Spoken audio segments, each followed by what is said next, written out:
New Thought Media Network. We are a global broadcast network of positive music, media, and entertainment, inspiring humanity's evolution along the journey of enlightenment and creating a world of love, peace, empowerment, and prosperity for all. New Thought Media Network. Positively inspiring.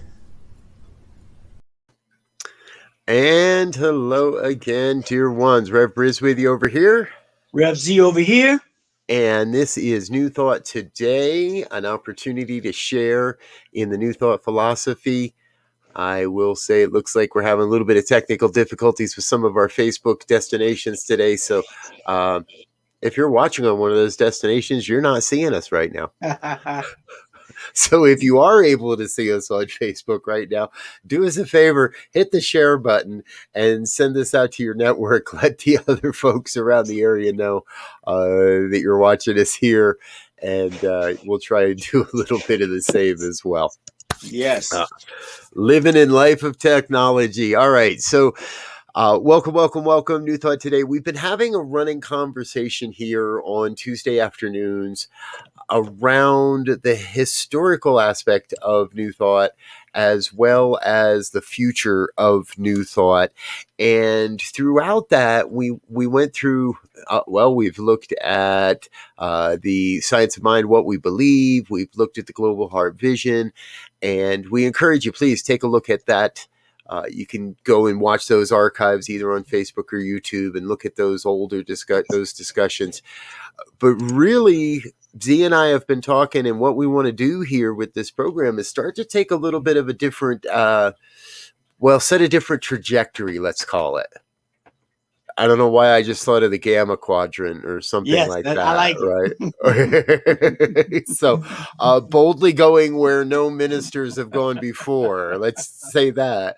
But we're really looking at, like, what is the future hold for society, and the role that this philosophy of New Thought, this teaching of New Thought, can play in that future society. So, Z, let's share with some of the folks a little bit around how we got here, and I'm going to go share the stream on a couple of places. Okay. See if we can let some people know what's going on technologically. But kick us off a little bit. Give some folks an idea. Well, as Robert just indicated, we have been looking at the evolution of this show, which is New Thought Today, or Religious Science Perspective, and we've been trying to craft that container that says, here is where we need to project ourselves in terms of creating a world that works for everyone, right? And so to do that, we must really take center stage now and look at what has just happened in the past year and be honest with ourselves. I think that if not completely, at definitely a high level, our current system of operation is not sustainable, right? We can no longer live life as we do now, thinking and hoping that it works. Right now, we know that it does not work. And so we have to begin to figure out, how do we project, or how do we cast a vision, or what process of visioning, right? We can make all those kind of fit into a container that says we have to begin to figure out how we get people to work and live together in harmony. Because without that, it's going to be tough. Robert and I was sharing before, I forget the exact numbers, but if we look at where we went from a planet of molten rock and gas, when there were no sentient beings as we define it on the planet, to a point to where we got to 1 billion people, was a very long time. Right? I don't even want to speculate on those numbers. But what I will tell you, from a scientific point of view, from that point of 1 billion people to get to 7+ billion people, it was only 200,000 years. So we went from 1 billion+ years to get to 1 billion people, and then in 200,000 years we sextillion that, right? So it's not going to take much doing the exponential math to figure out the model that we're operating now doesn't work. And we need to come up with a new thought of how we're going to sustain the planet, sustain humanity, and increase the love and happiness in everyone's life. Yeah. Yes.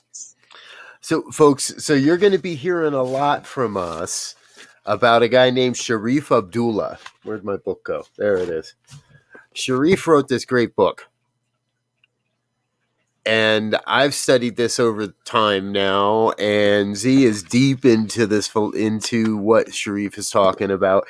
And we're not going to try to share all of that here today in one sitting and in one encapsulated idea, because the ideas they take a little bit to get into the language. They take a little bit to really sink into the perspective he's coming from. Yeah. And he comes to very much the same conclusion Z was just sharing with us. There are things on this planet that are broken. There are things within our society that are broken. And our culture and our society has brought us to that point. Now, we're not here to condemn that. We're not here to make anybody wrong for any of that. We're not here to say that, no. The idea is that served us, but it only served us to a point. And truthfully, that point is past. There's another book we're reading right now, also by Sharif, 7 Seeds for a New Society. And look at that cover. Isn't that a cool cover? That is made me buy it. Yeah, great design. And I'm reading this book going, yeah, well, we missed that mark. Yep, passed up that milestone. Oh, yeah, that already happened too. Shit, we missed that one too. Yes. And I'm only halfway through the book. So, Z, why don't you lay out a little bit more for folks? What's the vision that we're sort of moving into here? So at the core vision is we have to begin to rearticulate what value is and realize that everything on this planet has value. And the moment we begin to discount that, we begin to slowly dismantle the cyclic integrative process of life. You hear us talk about the spiral of life and the integrative approach to living. Well, that indicates, or that by definition says, everything is connected, right? And if we just want to look at a very simple model of that, we just take plants and humans, right? Plants take in their nutrients, and then they produce a poison to themselves, which is called oxygen. That poison that they put out, humans take that as life-giving, and they inhale that oxygen. Their chemical that will kill them is carbon dioxide. So they let that out, and the plants say, ooh, there goes some. It grabs our poison, and it takes it, and it becomes viable. So now we have this 2-factor system, if you will, plants and animals, or plants and mammals, that are in direct connection with each other. If we start getting more humans and less plants, we're going to have less oxygen. If we have the reverse, we're going to have more carbon dioxide or less.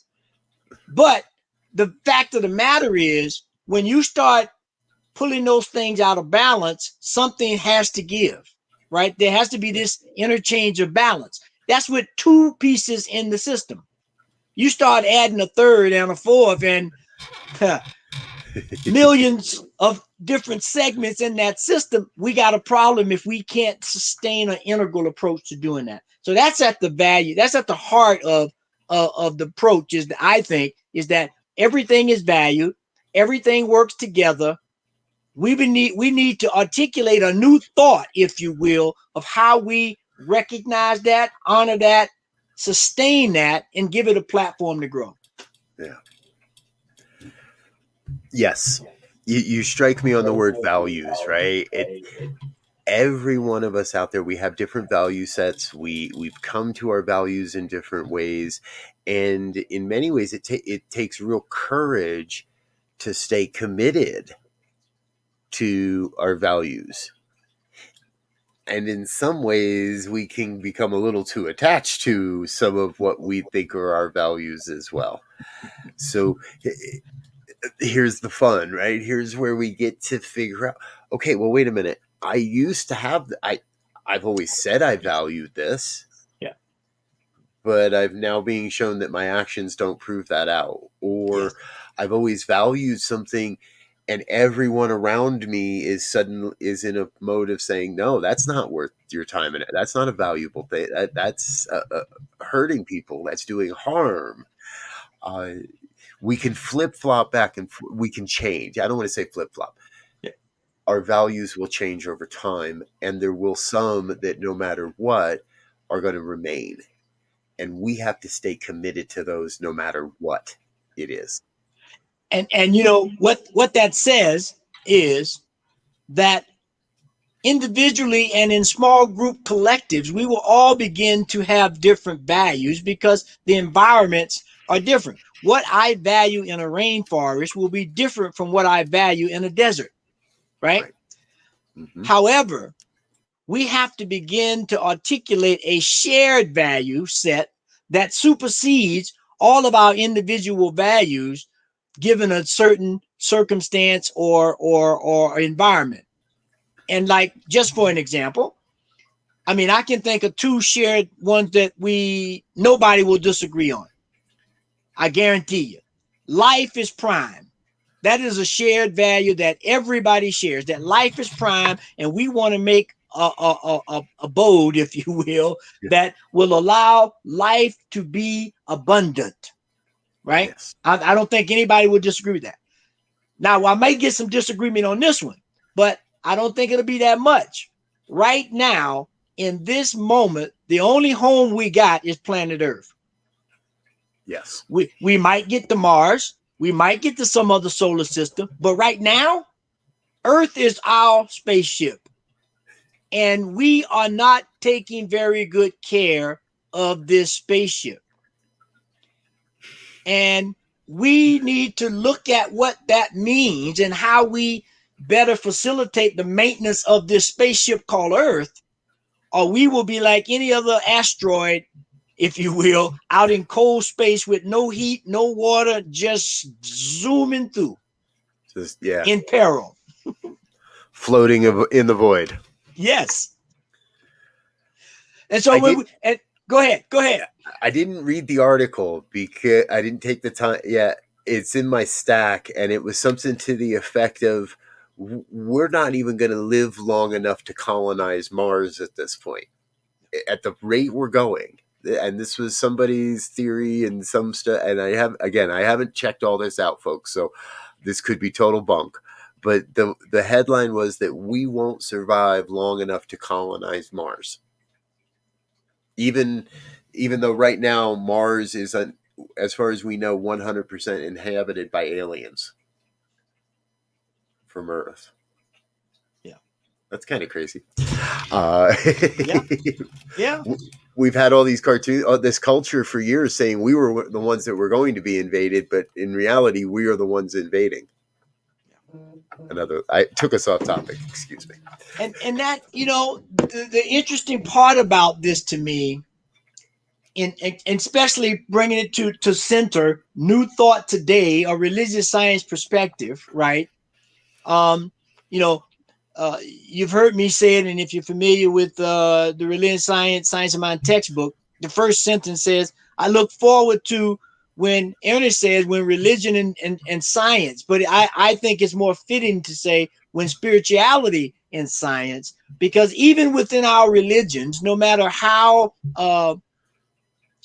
liberal we may think we are, or we may actually be, I'm still coming from a somewhat separate perspective than the other religion, even though they may be based in a common foundation.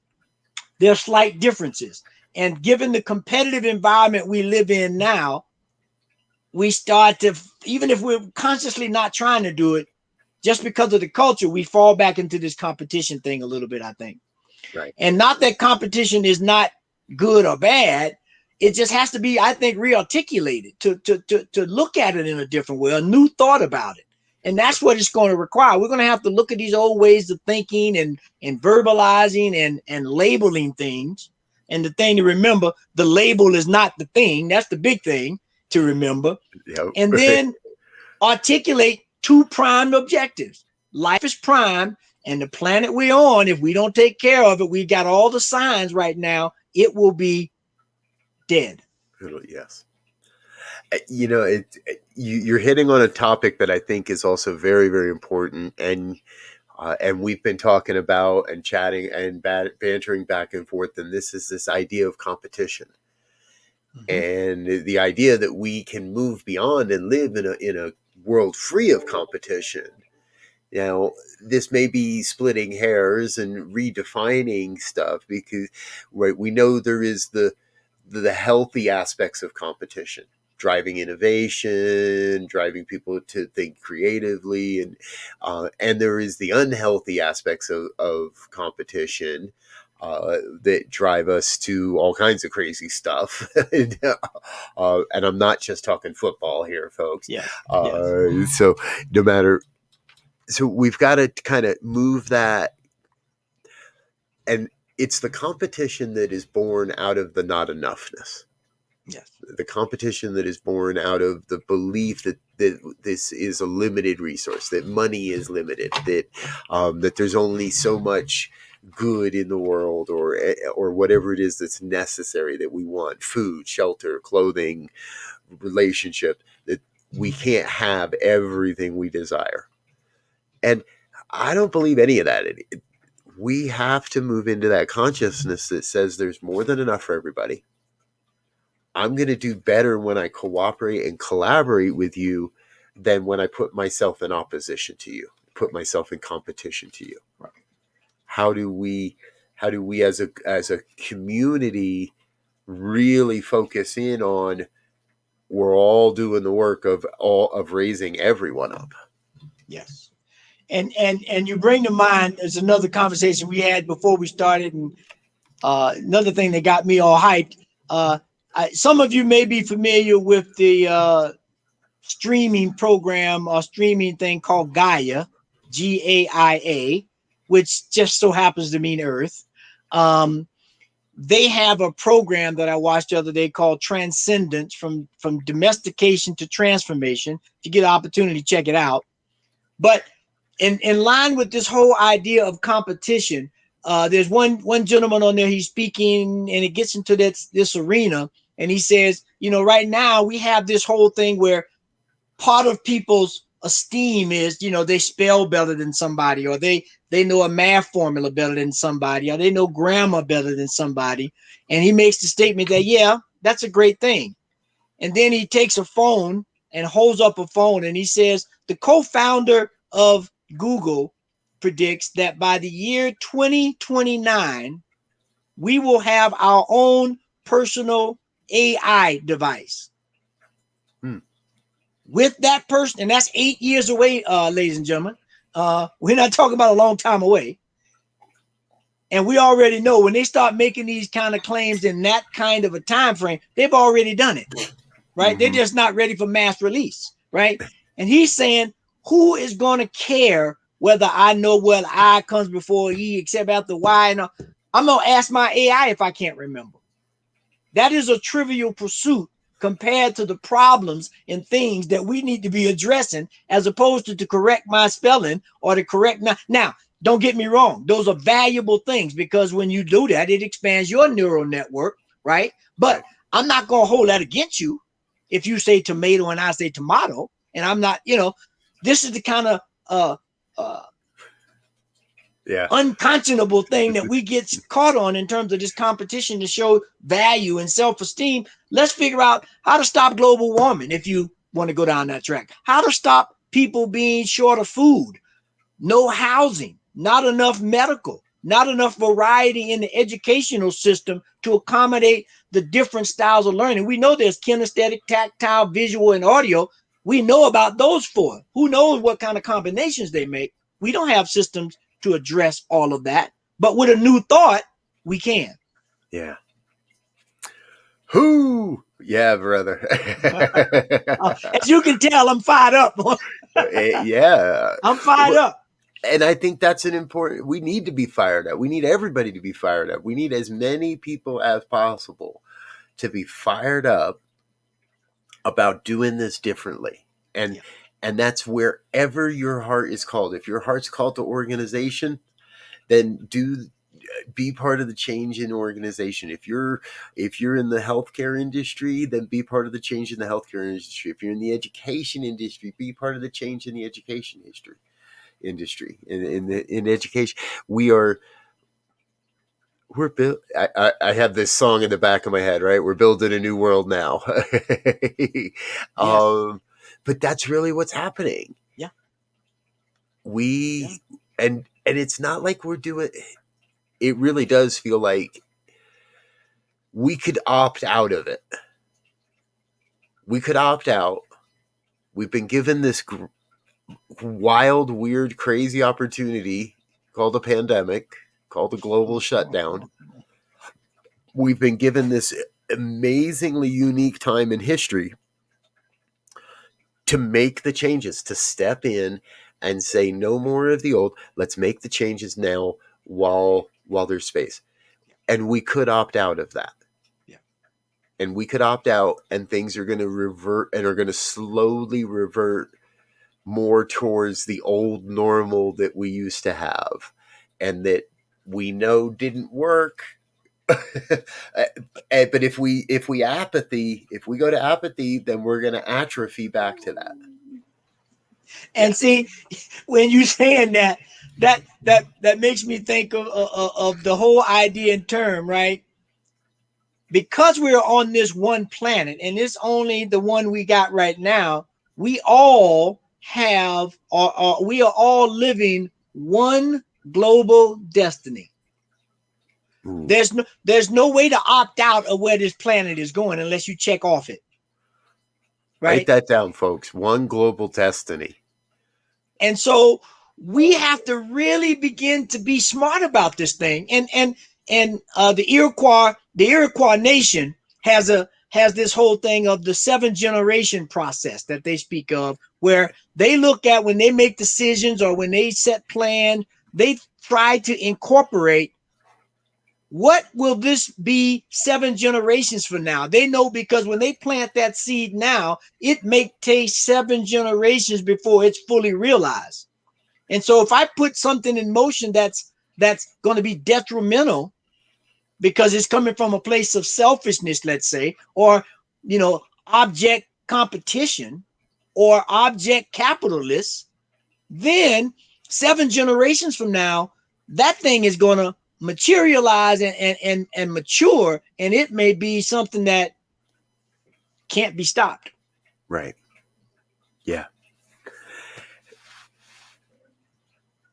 And just another anecdote. So I'm thinking about there's a guy for if people are interested in this level of understanding, there's a guy named Jay Forrester.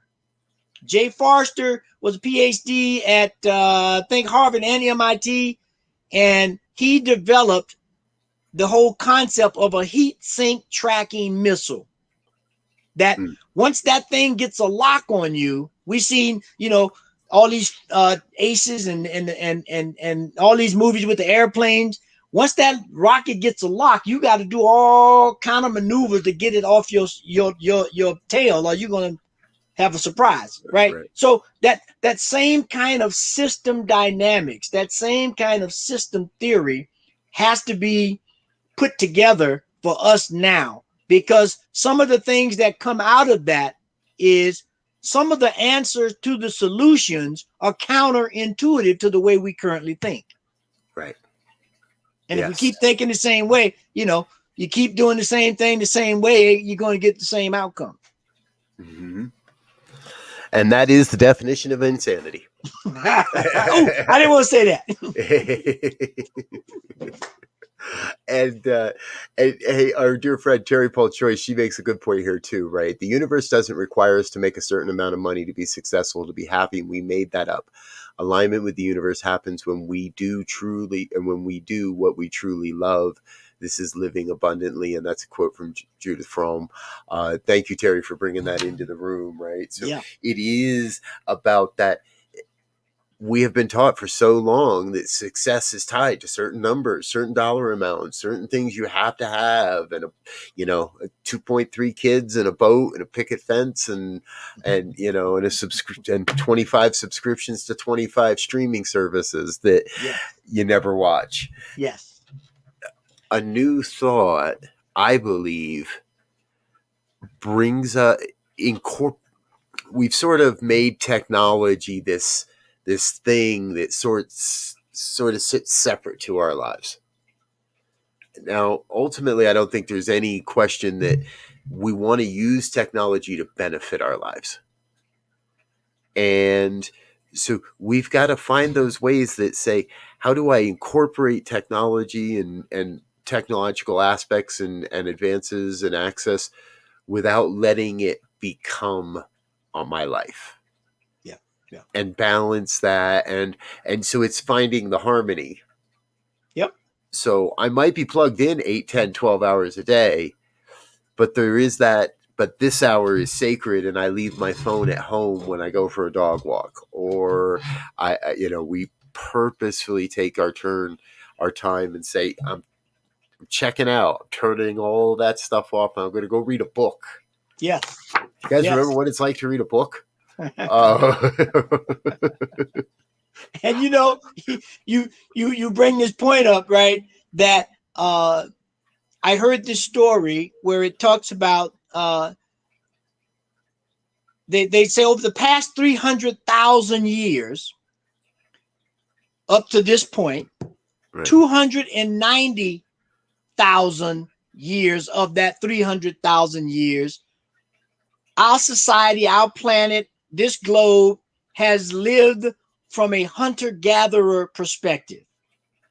Meaning, at some point, the hunter-gatherers in a specific locale became integrated into that system theory, system thinking entity, and they took only what they needed and they left the rest and they shared with whatever, and everybody had a value, whether you were the smallest in the bunch or the king of the bunch, if you will. But it was a shared identity, a shared value. Everybody had value, right? Then this last 10,000 years, remember that billion growth, right? So that growth started increment, and they figure out, wow, we can't support all of this. So we move into the agrarian and the industrial age. I figure out I can grow acres and acres of corn, but I can't harvest that by myself. I got to figure out a way to store it. I got to figure out a way to distribute it. I got to figure out a way of all these kinds of things. So now, as opposed to a global consciousness, if you will, it start getting splintered on, well, who's going to pick and who's going to guard and who's going. And so now we begin to build this caste system, this class system, right? Which is where we find ourselves now, because we divided ourselves into the workers and the people who does the distribution and the people who does the security and policing and enforcing, and those on top who are trying to move all the pieces around. Well, that worked for a while, but it doesn't work anymore because people have lost value. At one time, one guy made the whole shoe, right? Now he just puts one nail in the shoe. His value now is based on some time, which is ethereal, right? He has nothing to value himself to say, I made them shoes. Not from a pride standpoint, but from a quality point, right? We've missed that. And so we have to now evolve into another system, or we will continue to create this deficit spending, living, educating, and be in a worse shape than we are. And I'm not pessimistic. I'm optimistic because I know with a new thought, here it comes. I know we got the $6 million man mentality and we can rebuild it. We have the technology. We have the resources. We have the understanding. We just got to vision it in a different way. So I've been holding this one back. The heck with the $6 million bet. Number one, for inflation, we're talking at least $1 billion. Okay. All right. But I don't want to rebuild it. No. I want to rebuild I want to build something new. We're gonna, let's take that investment. Yes, we have the technology. Yes, we have the imagination. Yes, we have the people and the resources, and along this journey, there are things that are going to be necessary that haven't even been imagined or invented yet, but they will be by the time we get there. So we're building the $1 billion human. That we're building that whole new, where there's nothing outside of possible. There's no limits to the good, to what can happen. There's no one that can say that'll never happen or you can't do that. We eliminate all of that. And the new thought is that we never have to go back to the old thought. Right. Well, and you can keep telling the $6 million man story. And that's just a metaphor to get the expansion, right? Because when they remake him, he's more of a bionic man, right? Half machine, half human. Mm-hmm. And they've taken the best of both worlds and merged them together to truly create something new, because it didn't exist before that moment. Right. So, and that's what we're trying to do now. We understand all the things that we need to make life prime and support the planet we're on. We have to now begin to think outside the box, whether I got a 4-inch box or a 4-foot box. If that's what I'm roaming around in, it's still a box. Right. And we got to get beyond that. And and that's what New Thought, that was the intention of New Thought back when it started. No matter what I believe, and from my studies, no matter what version of it you are dealing with, and I like Ernest Holmes' approach. Ernest said, I'm not here to try to start a new religion. We got enough religion. I'm trying to create, if you will, an umbrella or a container or an institution where we begin to examine these different ideologies and philosophies and begin to say, there's more in common than there is difference. And the thing that we're different on is just a matter of perspective. Mm-hmm. How do we begin to highlight those similarities and operate from that, so that we see, no matter which one of these happen, which one of these sticks you pick up, if you will, the result is going to be the same with some variations based on that. Why don't we figure out if there's a multi way of doing it, a different way of doing it, a combined way of doing it, so that life becomes prime? Yeah.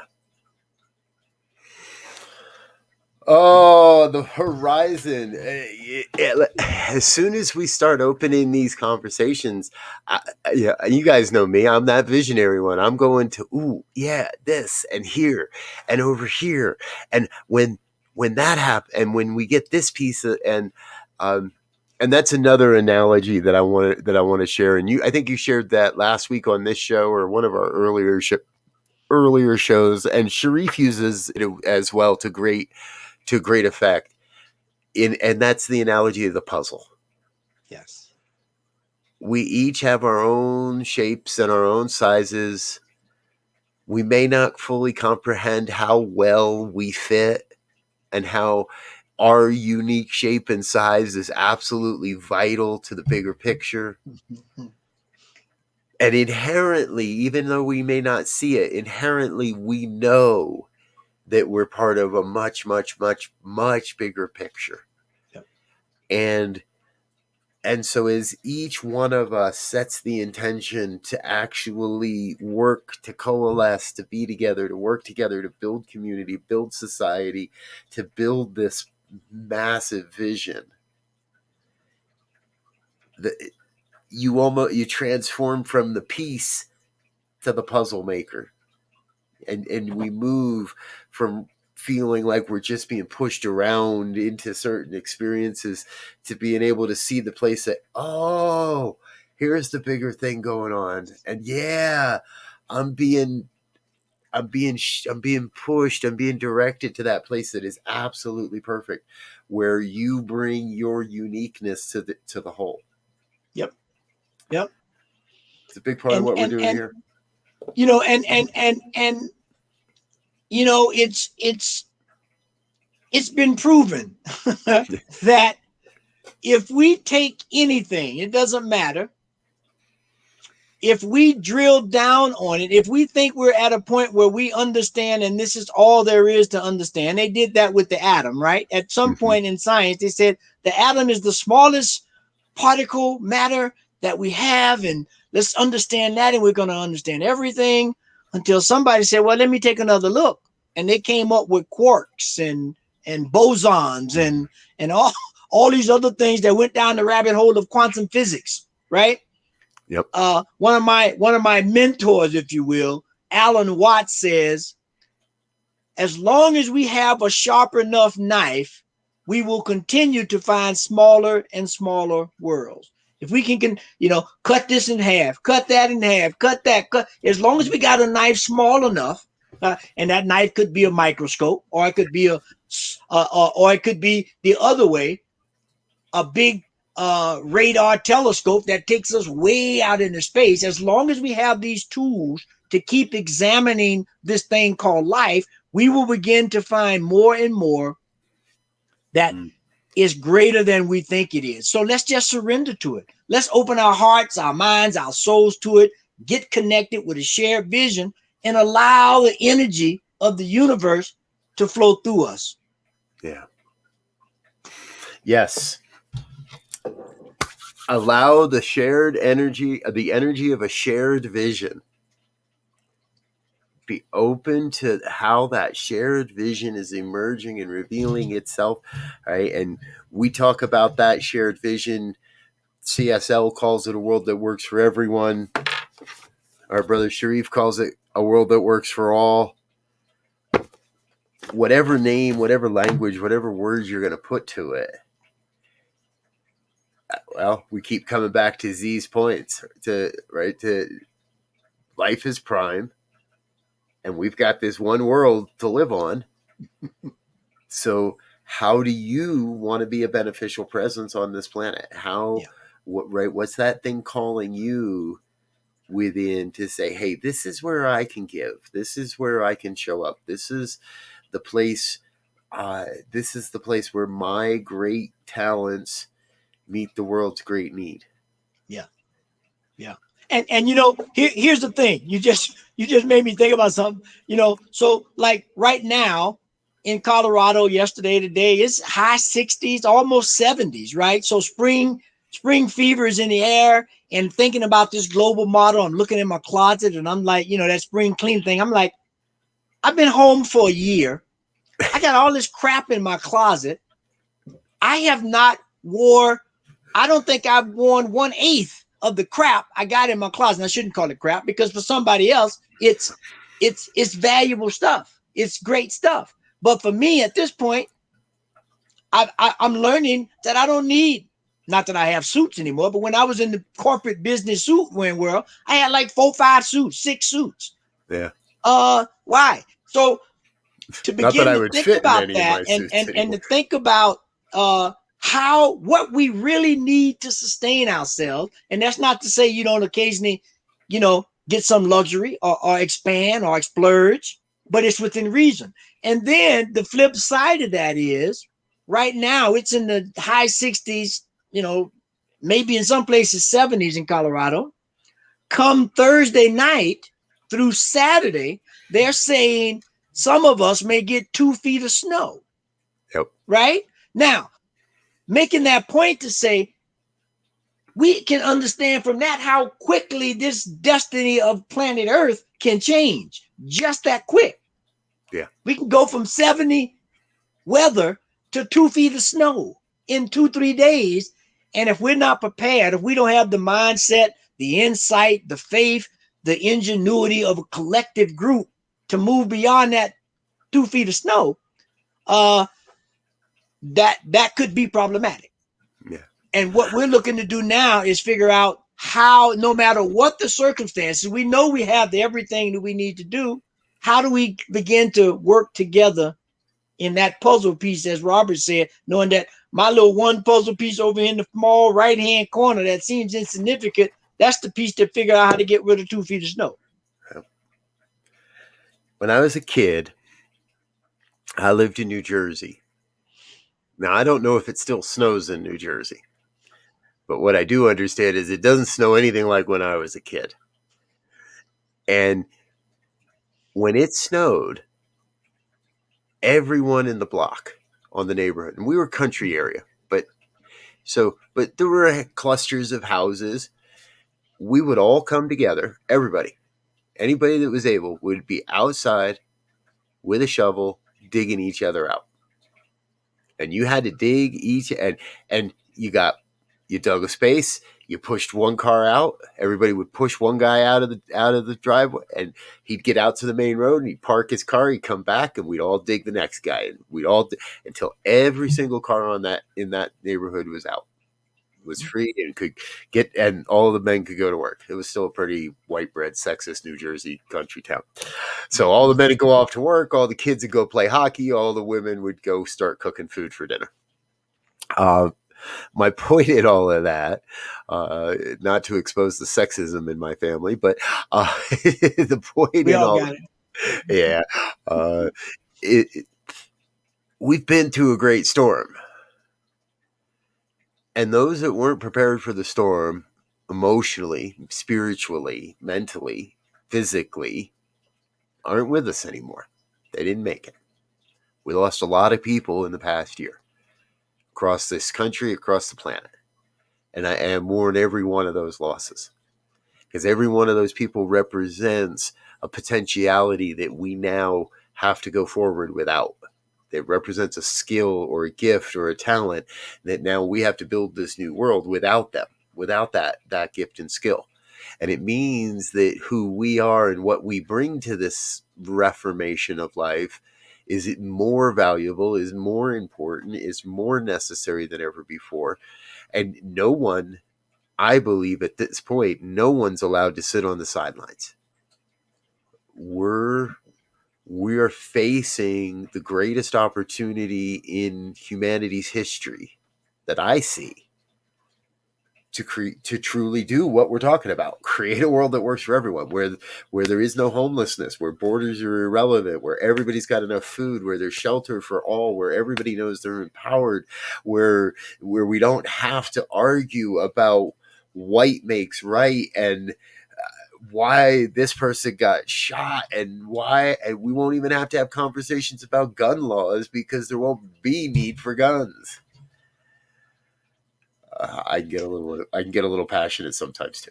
But what you speak to, and I love that, the whole idea of the neighborhood coming together to shovel the snow is what we need to duplicate in small groups, and it keeps getting bigger and bigger and bigger until we get a global group that has a shared value. There was a shared value in that community that said, anybody who needs to get out and drive their car, whether it's to go to work, to go get food, to go to the doctor, we have a shared value to make sure that everybody can do that. Yep. So, and if we each chip in a little, I don't have to do it all by myself. Yep. So we begin to get this economy of scales as well, where we get this ebb and flow, this cosmic dance that creates ease once we get it right. Mm-hmm. And that's powerful stuff right there.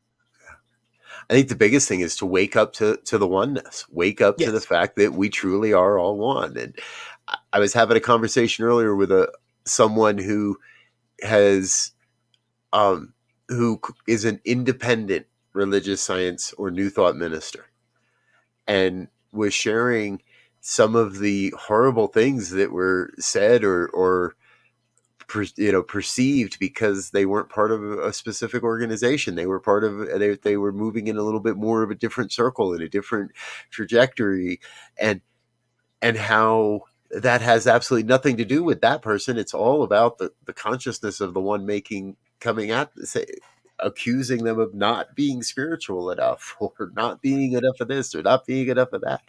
And it's amazing how quickly we can slip into the sense of that separation, that isolation, that it's all me and me alone, and versus, wait a minute, we're in this together.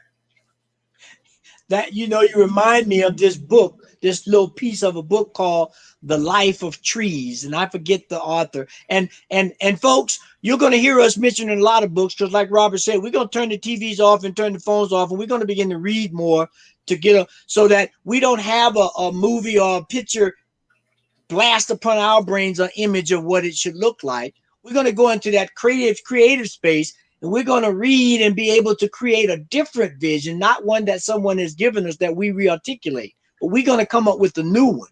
But in this book, The Life of Trees, it talks about the relationship in the rainforest of big trees and small trees, right? So the bigger trees, they grab the sun and they block the sun from the smaller trees. And the prevailing thought would be, well, the smaller trees are going to perish because they're not getting enough sun, right? We know plants need photosynthesis. Here's a whole nother scientific thing we can go down to show that relationship. But what actually happens, the big trees get the sun. They send it down themselves, down to their roots. And in the ground, they are the mycelium, i.e. the mushrooms. And right, that's one of the largest growing entities on the planet, right? Yep. It takes that energy from the big tree, takes it, does whatever it needs to do, and then it transfers that energy to the smaller trees until winter comes, except for evergreens. And when those trees now are in a dormant state, but they need some sustenance to be able to regenerate, to recreate, when spring rolls around, is coming in a couple of more weeks, the smaller trees transfer that energy back through the mycelium, i.e. mushrooms, and they transfer that to the bigger trees to keep them sustained until the sun comes back up. And now again, we have that cycle of life. We have that interrelated relationship between different types of trees that are bonded together by mushrooms. If we start killing all the mushrooms, we're going to have a problem. Right. You cut the big trees, the little trees have a problem. You cut the little trees, the big trees are going to have a problem. Yes. There's value in all of them. And we have to begin to be more observant, more inquisitive, to live within the mystery of life, to figure out what is it, so we can assimilate it or appropriate it, i.e. not in a negative way, but incorporate it into our lives. Because as we said in the beginning, this planet was here a few billion years doing just fine before the human popped on the scene. Right. And the decisions and the actions we take today are going to affect generations down the line. Yeah. And many would say, and will heal. And the healing that we do today heals not only 7 generations forward, but 7 generations back as well. Mm-hmm. And the healing, our own internal healings of disbeliefs, of traumas, of misbeliefs, all of that energetically heals across time, the time spectrum, not just in our own moment. So even again, we're never really isolated. I might think I'm just doing the work for me. I might think I'm just doing this for my own good, for my own healing. No, every bit of healing we do is going to support the healing of generations. And every flippant word or casual aggression or whatever, all that's going to adversely affect. Right. Yeah. And I think, one thing that's going to be key to that is we have to remember that old proverbial saying, the word is not the thing, i.e. the image that we've created that has been presented to us is not the thing. The word water is not water. I can't drink the word water. I can drink actual water, but not the symbol that we have used to identify water. And so we have to get out of our old ways of looking at and articulating the world based on a set of symbols and labels that we've gotten attached to and have somehow pumped ourselves up. And depending on our status based on that, we may not want to give it up. But remember, we have a global destiny on this planet. The old saying, how much money you got, you can't take it with you, right? Right. And so it's going to work better if we figure out how to use a little bit of your excess, if you have any, and that's at whether it's $1 billion level or the $50,000 level. If each one of us can figure out a way to give up a little bit, even if that little bit is not a monetary thing, it's an energy thing, it's an emotional thing, we will be able to gather together enough resources to deal with all of the trauma and the shortage of houses and the lack of actualization, and these things will begin to dissipate. And then once they do, we understand that life is ebb and flow. So now we find that right motion in the ocean, if you will, that keeps death is inevitable and birth is inevitable, but we find that sweet spot just so they become minimized and actualized, so that we keep a ever spiraling up integral system to better and greater and higher ideas and livelihoods and spirit awareness itself. Amen. Amen. Amen. That's where we're going. Yeah, exactly. And there it is, folks, right? An articulation of a shared vision based on shared values that comes from a diverse lived experience. Yeah. Right? Who you are, what you've lived through, what you are living now, what you know, your body of experience is absolutely vital to what we're about, to what's happening next. Now more than ever, we encourage everyone, find that spiritual community that is yours to shape, to be a part of, to serve, to lead, to guide, to just immerse yourself in, or build one if you can't find one. Exactly.